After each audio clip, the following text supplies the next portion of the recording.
En Suède, plus de 30 000 personnes ont déjà opté pour des implants de puces sous-cutanées de la taille d'un grain de riz pour remplacer les clés, les cartes bancaires et même les billets de train.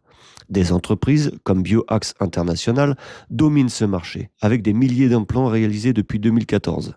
Et des hubs comme Epicenter à Stockholm ont équipé 150 employés pour des accès simplifiés. À l'échelle mondiale, le marché des implants sous la peau est évalué à 2 milliards de dollars en 2025 et devrait atteindre 4 milliards en 2032, porté par des avancées de biohacking et de santé.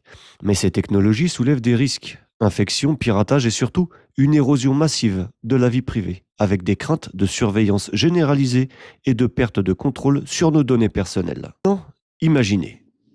Nous sommes en 2045. 90% de la population mondiale porte une puce implantée sous la peau. Non plus un choix, mais une norme imposée par la commodité devenue obligation. Vous vous réveillez et votre implant vibre doucement. Il a déjà analysé votre sommeil, ajusté votre régime alimentaire via une injection automatique de nutriments et notifié votre employeur de votre productivité potentielle pour la journée. Pas de café ce matin, votre puce le sait, et elle envoie un signal à votre frigo connecté pour préparer une dose personnalisée.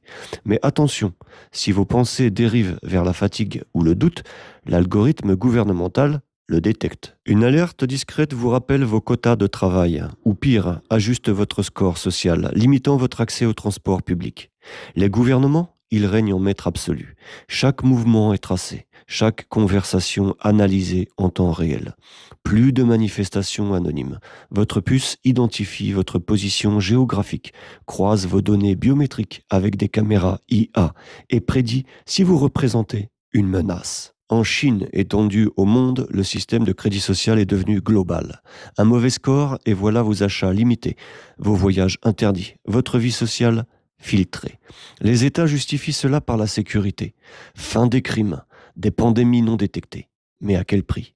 Votre liberté n'est plus qu'un souvenir, remplacé par une surveillance préemptive qui anticipe vos actes avant même que vous ne les pensiez.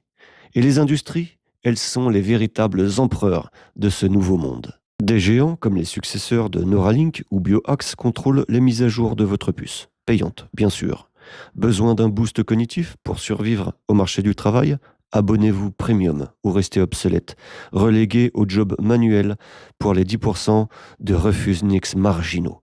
Vos données vendues aux assureurs qui augmentent vos primes si votre cœur bat trop vite, sous le stress, ou publicitaires qui injectent des rêves sponsorisés dans votre sommeil via des interfaces neurales. Un piratage massif? Imaginez des hackers corporate volant vos émotions, vos secrets, pour les revendre aux plus offrants.